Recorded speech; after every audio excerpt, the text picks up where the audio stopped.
So I was saying that our discussion today is on why any leader will be better off having and sticking to values. In other words, we are talking about having values. We're also talking about sticking to them. The reason why my introduction is like that is because it become quite standard on the organization you go to. They will give you their vision, their mission, and they'll also give you their core values. If truth be told, many of the values that appear on the board are being broken by the CEO himself. And the moment the CEO breaks the values, the rest of the people know these are our declared values, not our lived out values. And declared values have no use, because the moment the people you are working with understand that those values they're just for the board to hear, they're just for the outsiders to know we have a list of values, they become useless values. But like I was saying, one of the things I'm starting with is I for one. I need to state clearly the values I'm talking about are biblical values. The good thing is, until, for example, I live in Kenya, and until 2010, what is written in the Constitution and what is written in the Bible were quite similar. It's only in the 2010 Constitution that the church felt that things were being put into the Constitution that were not really biblical values. But generally speaking, biblical values are the values of most nations, even nations that don't subscribe to Christianity. And we are saying here, the reason we are having this meeting is to emphasize to every leader, business leader especially, but any leader, that they need to have those values. And we are talking about, when we talk about the values, we are calling the biblical values, but not just have them, stick to them. In other words, the kind of person we are describing is a person who is a prisoner to values. I'm sure you have heard of something called situational ethics. What is situational ethics? Is that you have these values in this situation, but they can't apply in another situation. That means it's okay to tell the truth to your children and your spouse, but it may not be okay to tell the truth in your workplace, because you might lose some deals if you stick to the truth. One of the books I've written is called Integrity, the Litmus Test of Good Leadership. Claire, is the book visible?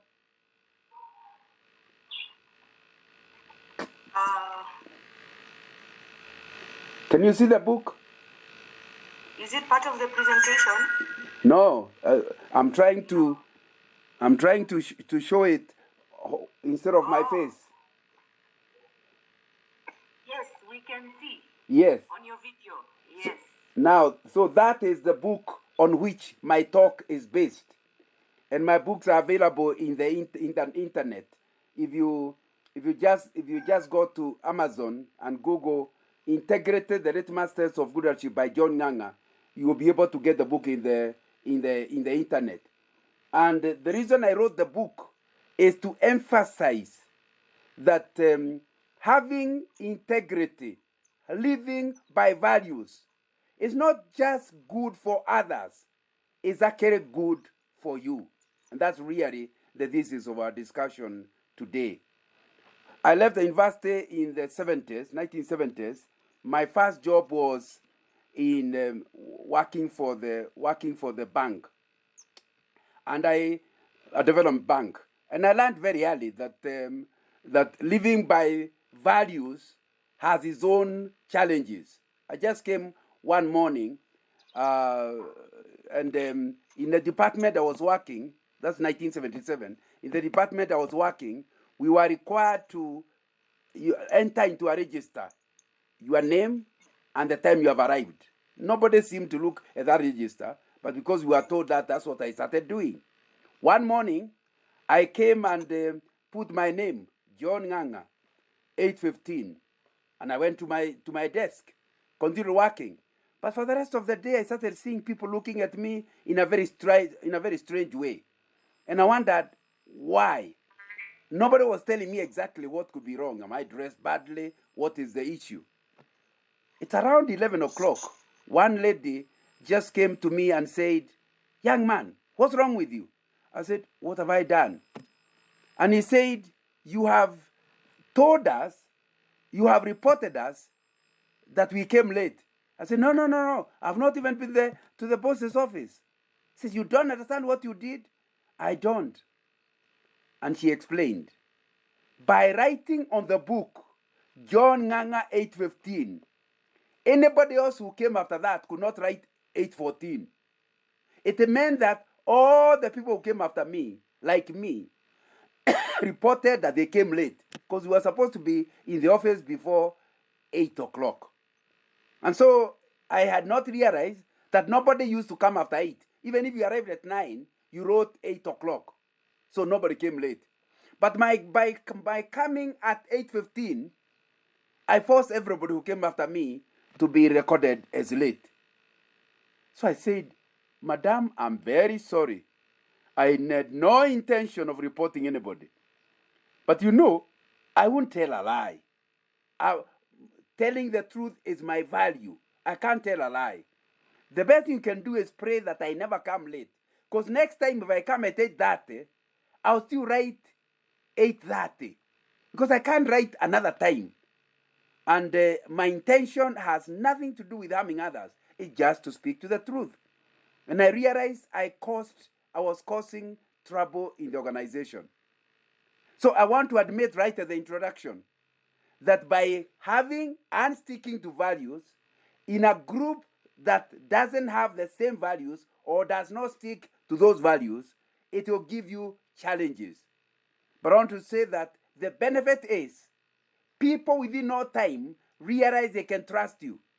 People within no time realize that they can share the secret with you. You are likely to tell another person. People realize that if they have a problem, they can talk to you. When you are a leader, the moment people trust you, your leadership becomes easy, becomes much easier. After all, leadership has something to do with influence. I've written another book called The Character of an Influential Leader, declaring in the book that if you talk about leadership is influence. Because leadership means people following you, and people not follow you unless they trust you. Values are what makes you be trusted, and that will be very, very, very, very, very critical for us to understand and for us to follow.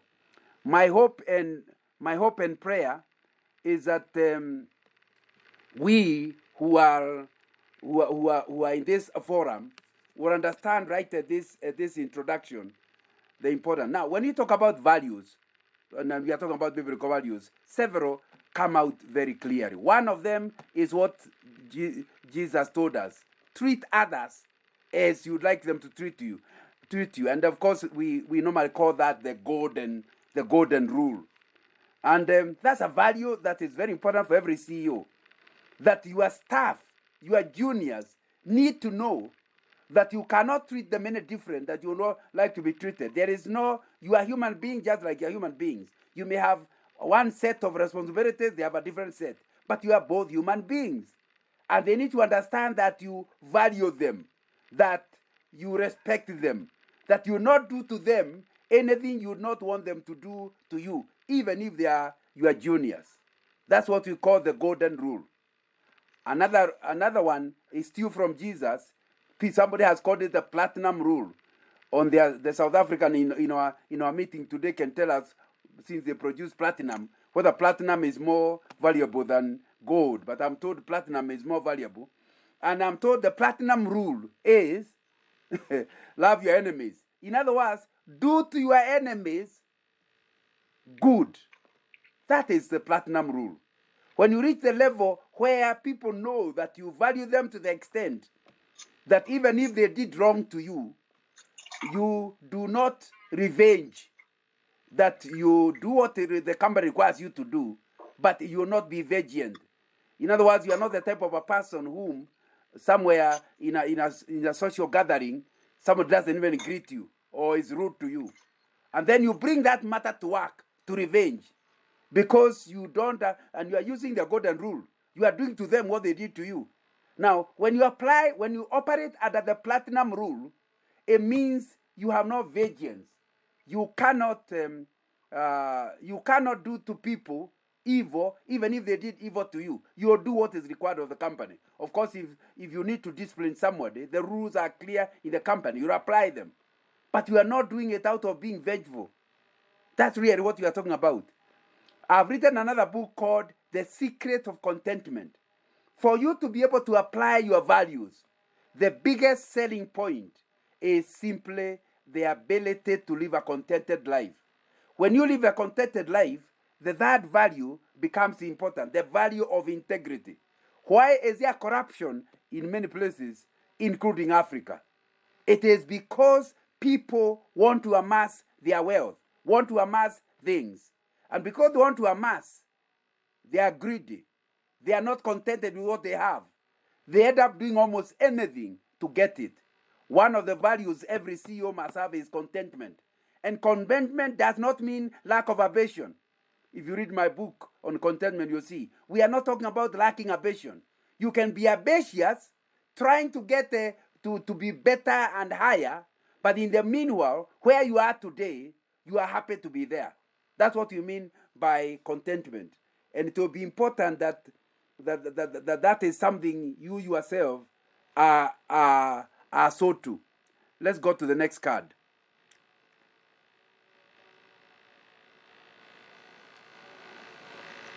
We know this is what I'm calling the fourth part of the triple bottom line.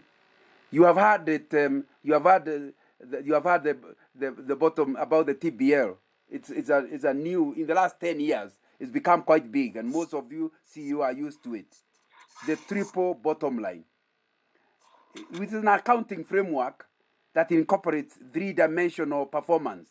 In other words, if you want to tell us how your company performed last year as a CEO, you must give us your social bottom line. You must give us your environmental bottom line. You must also give us your financial bottom line. What people are used to is the financial one. What was your net profit?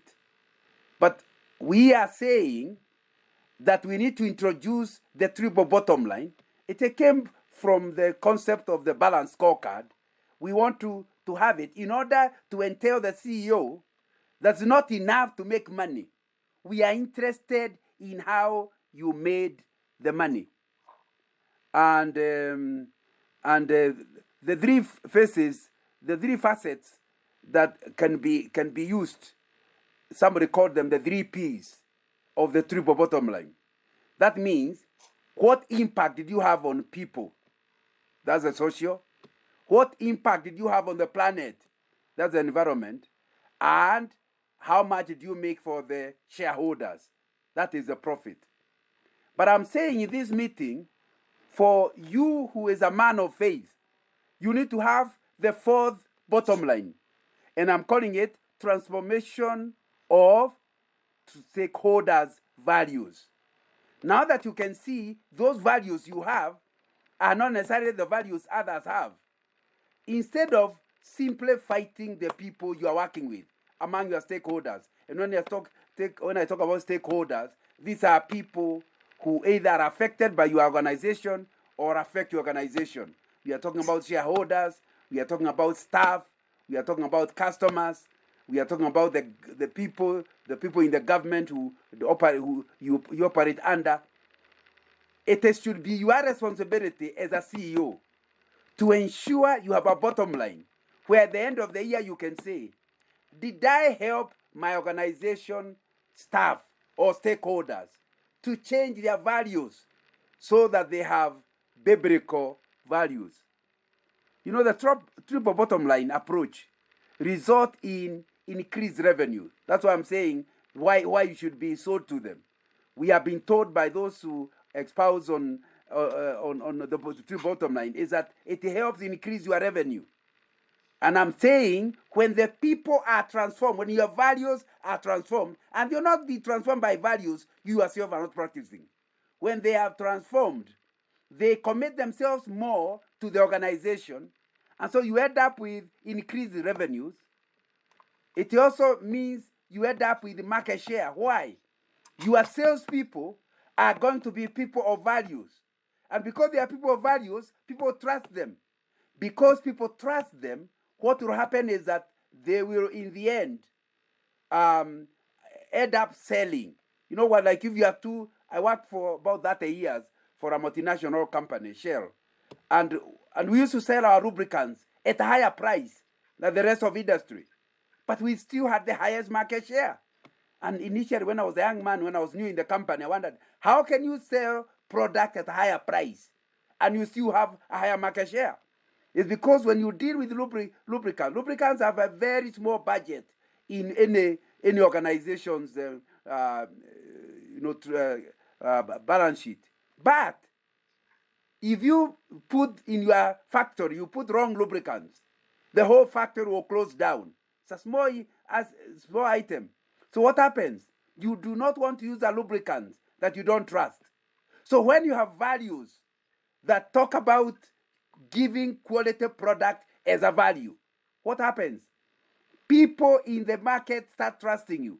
And you can even sell things at a higher price, but at the same time, people will not go to cheap things because they have tried cheap things and have burned their fingers.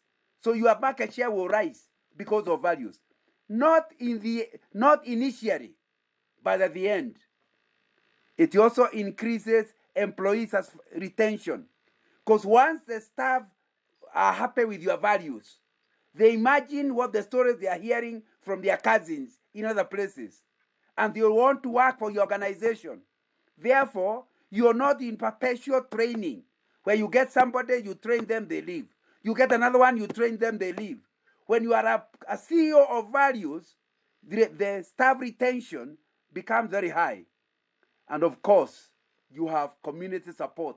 When people realize that you have a good, you are keeping to the planet, you are saving the planet, you have values on the planet, and that will be something that is very important. The next card.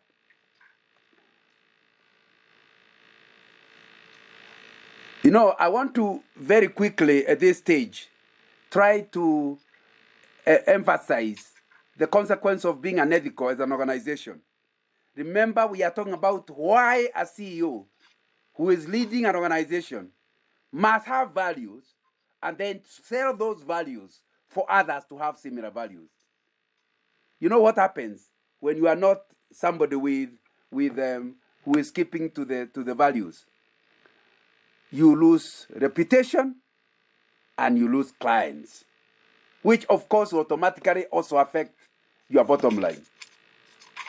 The consequence of being unethical or having wrong values as an organization, you can cheat people once or twice.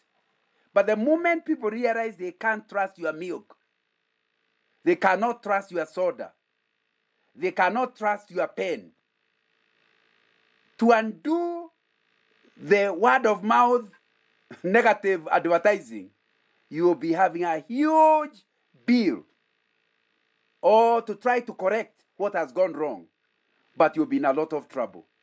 We are still answering the question, why is it important for a leader to be a man of values, who not only has values but sticks to those values? Loss of reputation, and therefore loss of clients, and it can be quite a problem. When you talk about clients, they may not just be customers. By the time I retired, I was in the leadership team of Shell, then the biggest oil company in Kenya. And the other day, somebody, one of my Somali clients, he was a transporter, told another person, "Oh, have you met John?" I said, not recently. "Oh, you know, I've been a transporter in many oil companies, but I I still remember John. And I was very happy as a retiree because now he has no obligation to talk about it. I can't give him any work.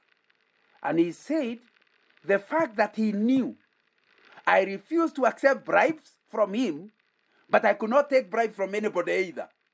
And that the way I treated him or treated his transport company is the way I would treat any, made him want to work for Shell.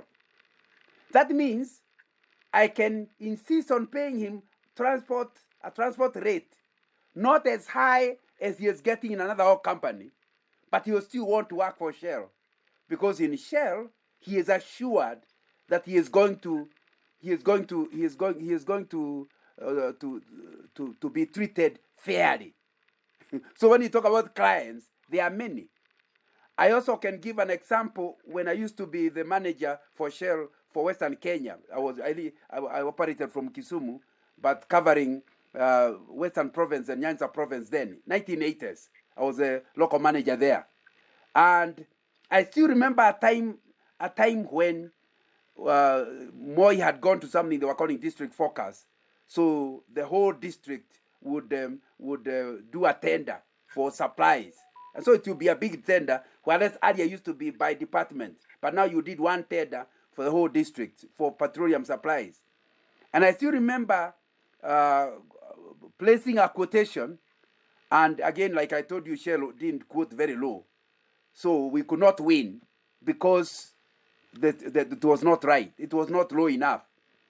But the chairman of the tender board, who was the district commissioner, said that he was aware the manager for Shell was somebody you can trust.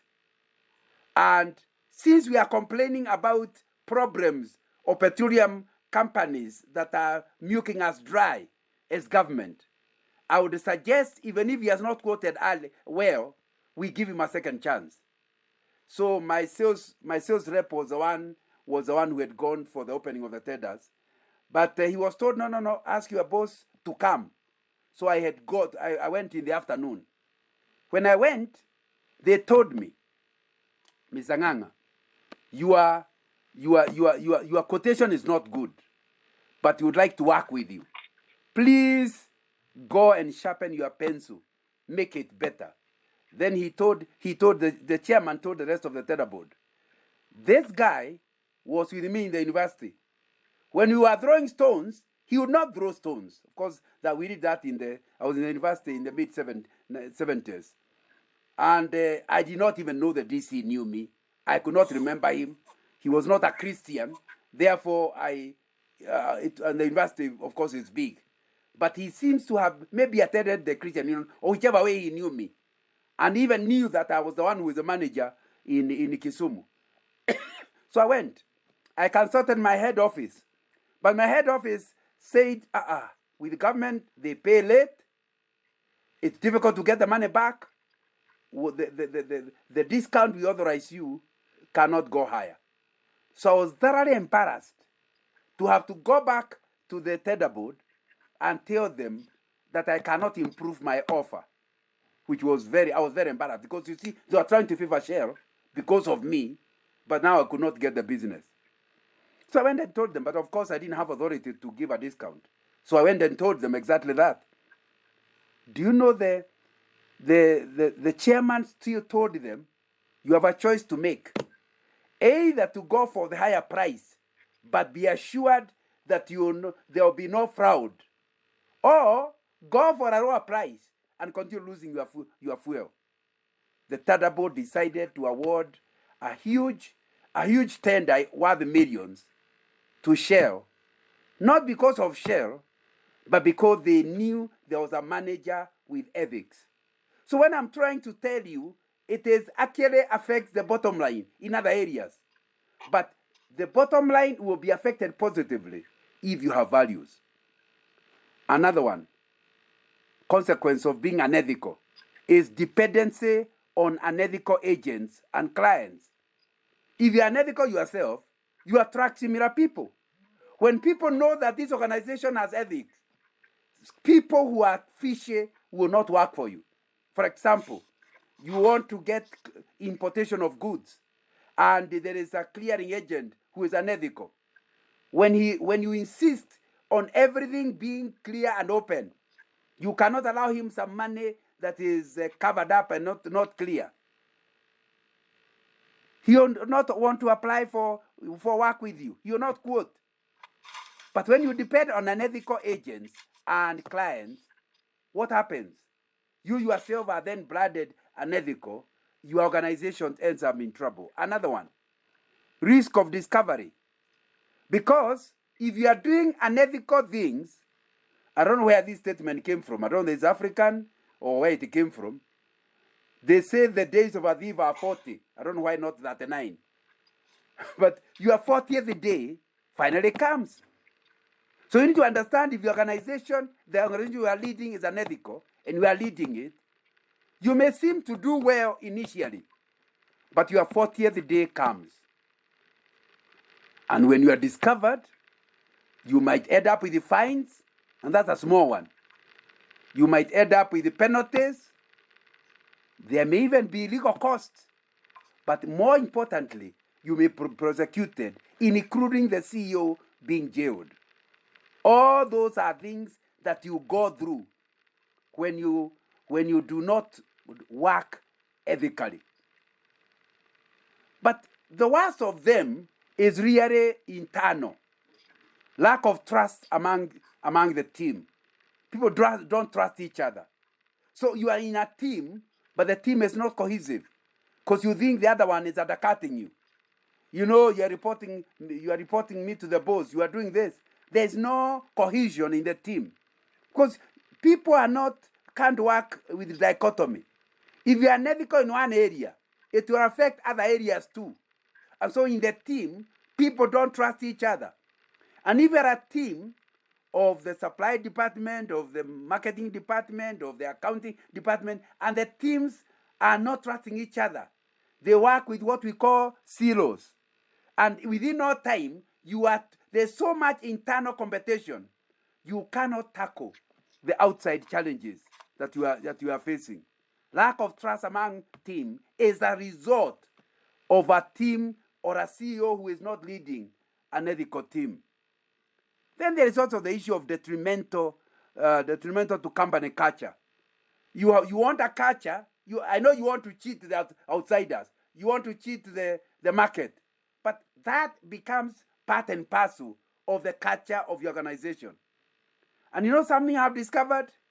Even a crook, when he steals money and begins a company, he does not want to employ another crook. So it's very, very important to understand in the process that your intention was not for your subordinate to lack values. But by you lacking values, and you wanted to lack values for outsiders, it ends up coming home. So remember, we are still answering the question, why should the CEO be ethical, have values?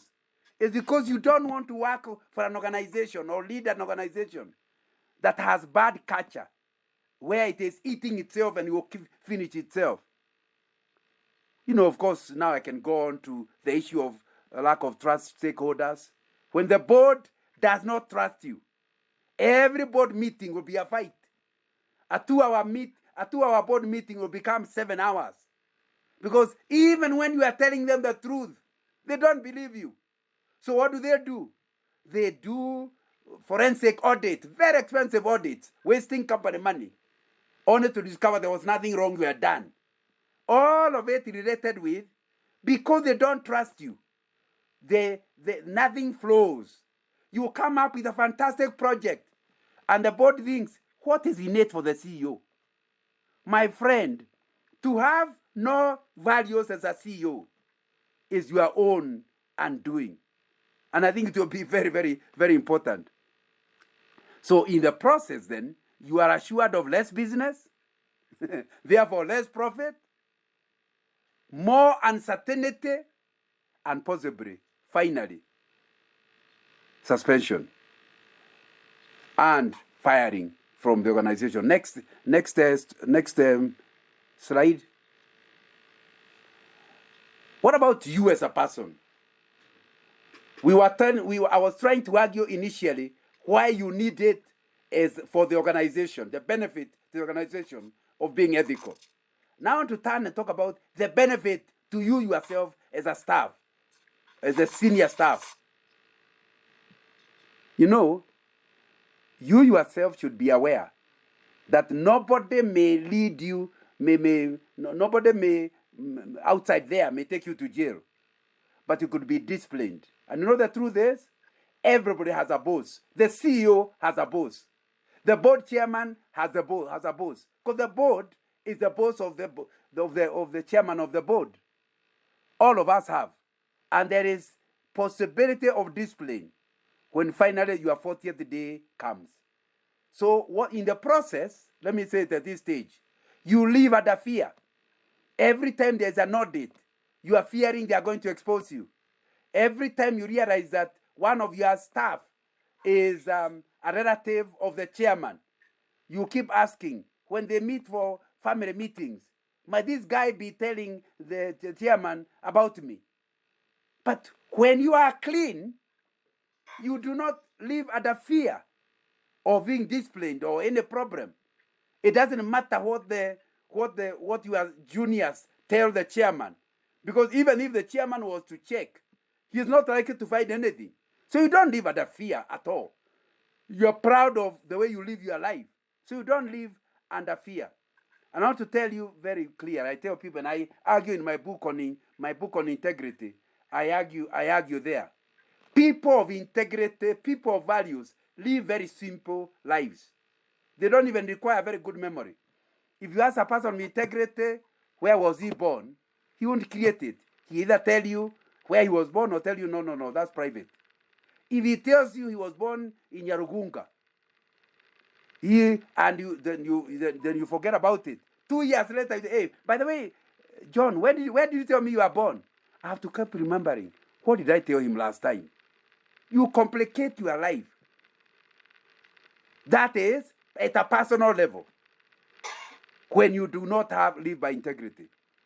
And of course, you could end up losing your job. You could attract legal sanction for you, not for the organization, for you.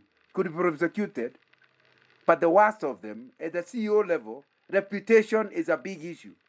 And you could end up with a public embarrassment when caught. Because when a junior staff steals, it's not news. When a senior staff steals, that's what the newspaper want to write. And you need to understand that that fear of that embarrassment is punishment enough. Even if you are never, ever publicly embarrassed, the fact that you fear it. And you know, unfortunately, I'm a retired person. I'll be 70 years old next year. My friend, in those older years, you do not want your grandchild asking you a question. I hear this. I read this in the internet. Is it true, Grandpa? My friend, the trouble of lack of integrity is that it does not retire. It follows you in the years after retirement. You are always, hey, we used to work with John Nganga. You know, and then somebody underneath says, by the way, the reason he left is he was fired. You know, you cannot imagine what he did. Now, that it follows you everywhere.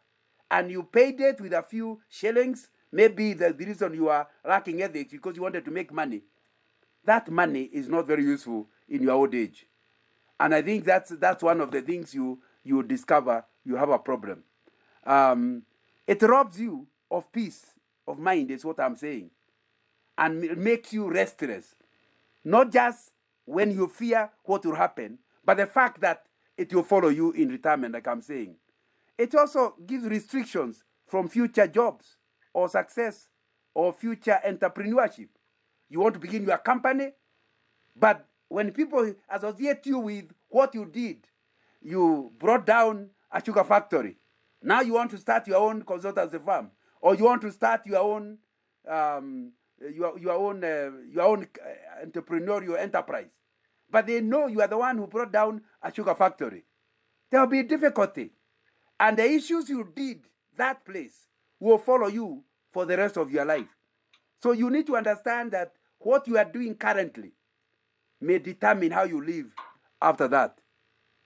Yet you need to understand, in the process of the lack of ethics, you get less done because there's too much work trying to cover your footsteps. Finding your footstep is an intensive work. And instead of progressing and achieving your personal vision and mission, you are too busy trying to cover your footsteps. You know, it creates a network of untrustworthy people around you. Because like attracts like. So you end up with friends who are similar to you. And for the rest of your life, you need to watch your back. Let's go to the next card. You know, I have given a few of those examples. So go to the next card. I realize my time is gone. What I'm saying is that a people of value, we call them people of integrity. The term integrity has the same root with integer. We were taught in school, an integer is a whole number. So when we talk about you are a man of values or a man of integrity, what we are saying is you are whole. You are not two people in one.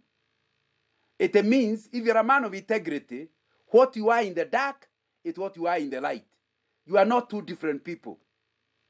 That's what we are talking about when we talk about a person of integrity. You can't be a man, you can't be faithful to your wife, and you are not faithful to your employer. What that lack of faith eats into you. And so when you talk about a man of integrity, it's not in one place. That's one of the things. I'm the chairman of an organization called Ethical Leadership Network, EONET.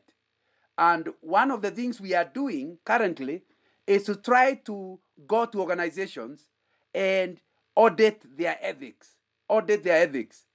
And by auditing their ethics, we want to find out, are they actually ethical? Not that they have ethical statements.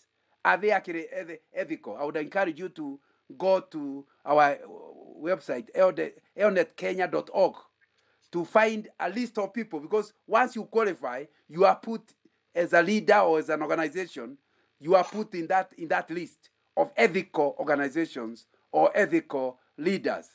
And I would encourage you to go there. And I would also encourage you to see me separately, so that we can independently audit you. Why would it be good to audit you? So that you verify that your organization is truly ethical and that you yourself are truly ethical. But I don't have the time to really deal with that. If you go to the website of EONET, you might get the information. But I want to show you in that list, these are organizations that are doing business in Kenya and they are ethical. And it's not them saying they are ethical. Somebody has externally assessed them and found them to be ethical. Now, you know, one of the biggest problems in Africa is that everybody assumes that every organization is unethical. In Kenya, you cannot do successful business ethically. In Nigeria, it's impossible. We want to be able to demonstrate to you the majority may be unethical, but it's still possible to be ethical. And that's why that list, that's why I'm referring you to the EONET website, to discover people, organizations, businesses that are running ethically and they are still surviving. So I think it's important to understand that. And so I'm emphasizing integrity can bring you success. But I want to admit right at the beginning that it's only possible with Jesus as master. Because you need to understand clearly that when you don't have, you yourself don't have an anchor, it becomes very difficult to live by biblical values. You know them, you read them, anyone can read them. But if you don't come to where you live under the fear of God, that you expect God to be with you. He's the one who sees you everywhere. Your wife doesn't go with you. I used to do a job in Shell where I was covering 10 countries. So most of the time I was in Madagascar or Mauritius or Djibouti. I'm all alone. I'm in a country where nobody can tell my wife how I'm living my life. Integrity means I do not live, I'm not faithful to my wife because I fear being caught. It is that it is in me. And when Jesus is your master, it helps you because he is with you everywhere for you to have integrity. Some of the reasons why people become corrupt is because they believe they cannot be caught. Now, so if the reason why you are having values is so that you are not caught. You will finally reach a level where no, I cannot be caught. So you end up being unethical. But when you are doing it because you do not want, it is your desire to live a life of integrity. It is, you are doing it for God to see. And He sees everywhere. It will be much easier to live this life of integrity. Let me say something about Jesus. He was a carpenter by training. All the years 30, until he was around 30, he was a carpenter. Yet when he actually was now a discipler, one of the surprising things is that many of his disciples were fishermen. Their business was fishing. But at one time they told their master, we have fished all night. We could not get any fish. He told them, no, don't worry. Now move back.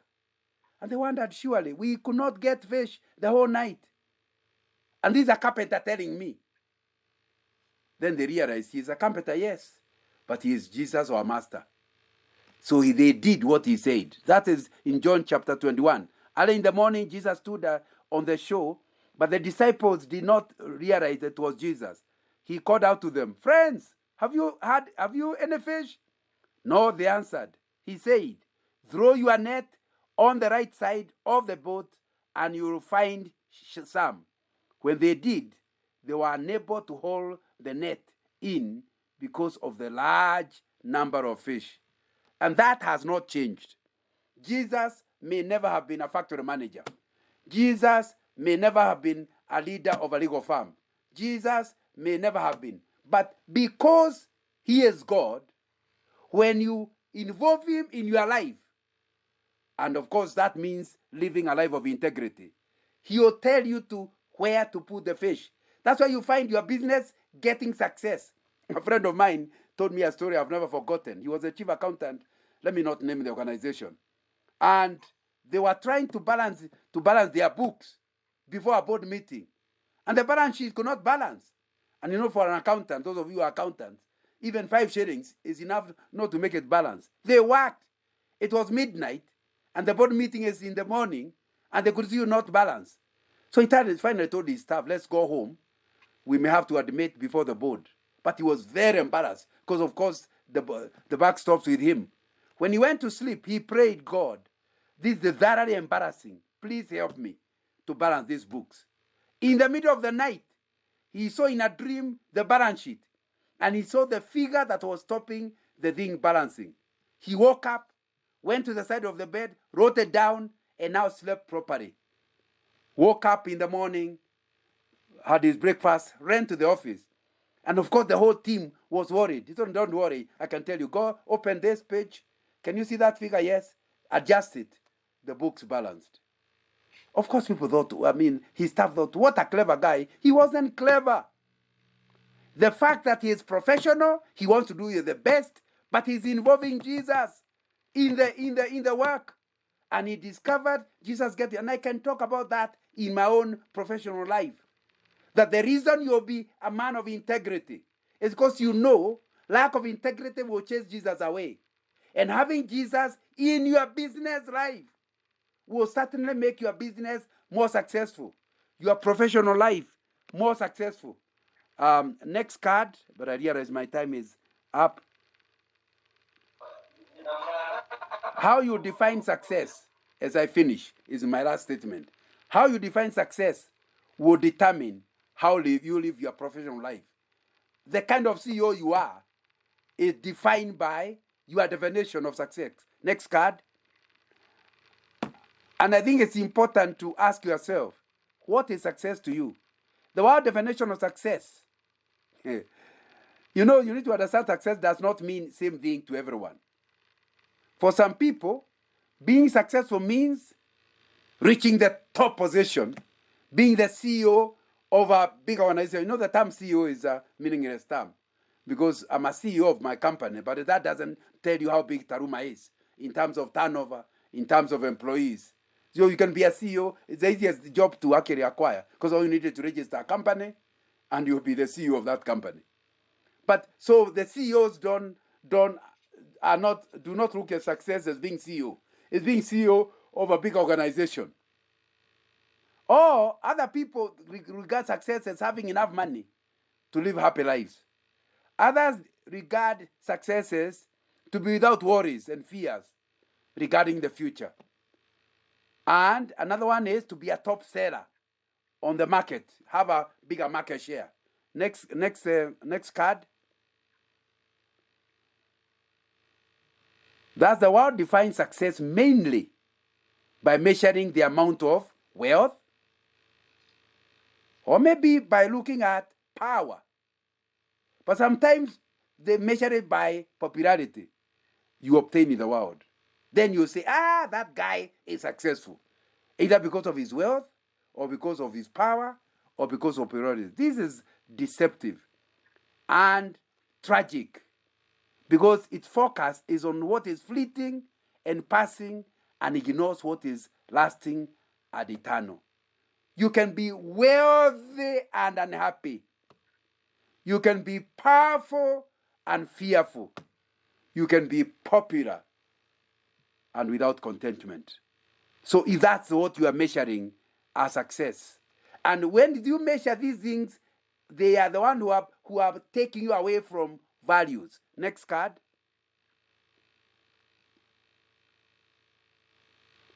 But what's the Bible definition of success? On the contrary, the Bible defines success in terms of what is spiritual and lasting and ends in eternal life and joy. You can get that in Matthew 6:19, or in John 3:16, or in John 15:11. You know, the world's success is centered on the promotion and gratification of yourself. The definition of success to the Bible is whether you are pleasing to God.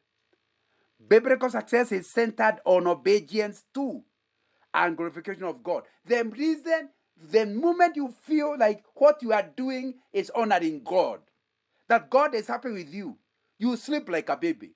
You feel totally successful. Next card.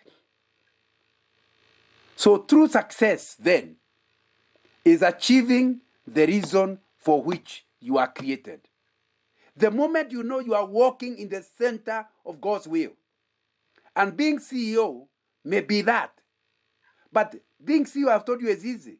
It's being CEO that has the fourth item in the triple bottom line. We are bringing transformation for God's people. You know, the money you make will not go to heaven. The wealth will not go with you. But the people you transform, because you are CEO, and I know you are not there as a pastor, you are not a preacher, but your values are influencing the values of your workers. The number of people who get transformed to biblical values is part of your calling. Achieving the reason for which you are born again, for which you are created, for which you exist, is what true success is. So even if you are the wealthiest person, but your wife doesn't think you are worth trusting, you may be Bill Gates, but you'll be divorced. You need to understand clearly. You must rethink what is success. And I'm telling you, success is, you cannot tell me whether I'm successful or not. Why? Because you have to first of all find out from me, what is my calling? What was I created to achieve? Am I achieving it? Steve Covey says it's possible to get the top of the wall, only to discover you are on the wrong wall. Because when you look at the other side of the wall, it's not where you wanted to go. So Steve Covey says, spend more time identifying your calling, identifying the right wall, rather than struggling going to reach the top, only to discover the people who are way below you, but on the right wall, will now be above you when you finally find your right wall. And so you need to in order to live a life of values, you need to redefine success. In order to do that, then, instead of having a strategic plan for your organization alone, you need a strategic plan for your own life. I've written another book called Discovering Your Life's Purpose. I especially use it for younger people, but all of us need it. And in that book, I ask everybody to write their vision statement. Vision is a noun. By the time you retire, by the time you die, what should have changed in the world because of you? That's your vision. Then write down a mission statement. In order to achieve that vision, what will you do? Mission is a verb. Then finally, put down core values. What are core values? Non-negotiable convictions. You are saying, I would rather not reach my vision, I would rather not carry out my mission if I have to carry it outside these barriers. Core values are barriers because they stop you running.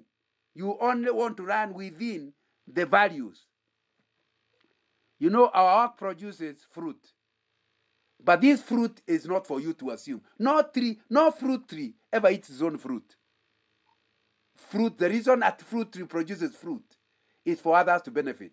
It's for God's people. And therefore, whether we make money, it is a byproduct of this process.